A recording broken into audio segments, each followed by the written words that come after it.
Hello and welcome to my workshop.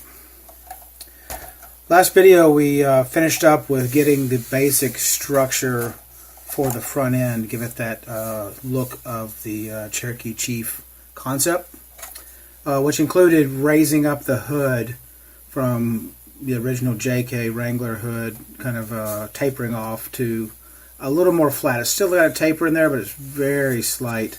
Also extending that out another 20 or so millimeters, and then having a kind of a tapered back.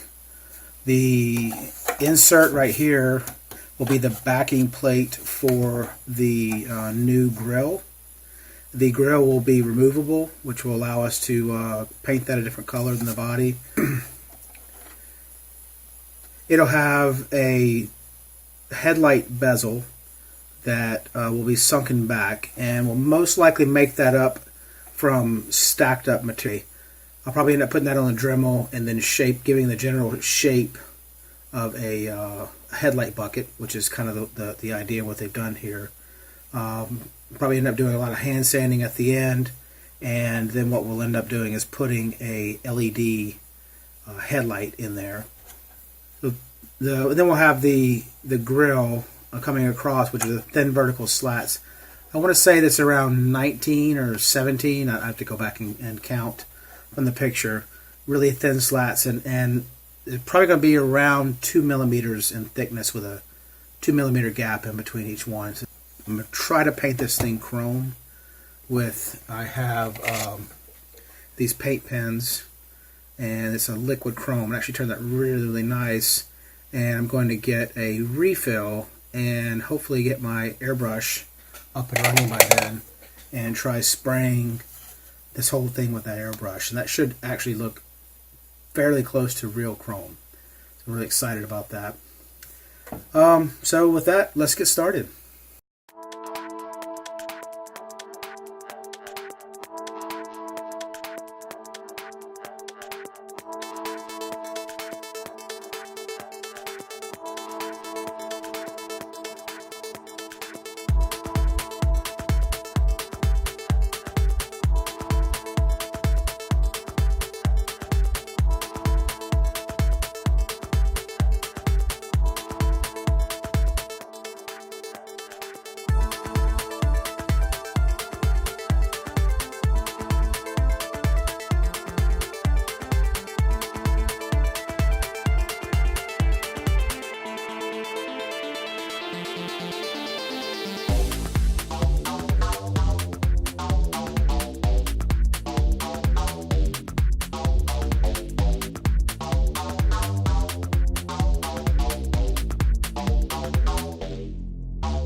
Okay, so I was able to get a good portion of the grill completed. It's tapered up from the bottom, somewhat thin, a little bit thicker toward the top. The point where it meets is just slightly above center line.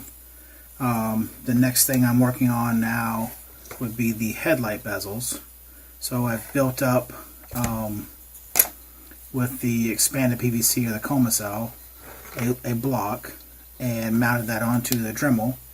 And what I do is be able to spin that up on the Dremel and use a small file to dig down in this coma cell as it's spinning, and it gives it a almost like a lathe effect. We're going to end up using these lights, and I'll test them out here. They're 12-volt lights, so you better run them straight off of the 3-cell battery, and they're really bright lights. Completely sealed LED lights, and the driver and everything's inside of here all sealed up, so they work really well. And those will be, one will be mounted behind each side. So we're going to have to, cut this down to give that dished shape of the old style headlight, and then this is flat, and this will just be sitting right at the bottom. So I have to drill, make a hole the same size as this, mount this from the back, and then I'll have like a dish shape for this. So let's get started working on that.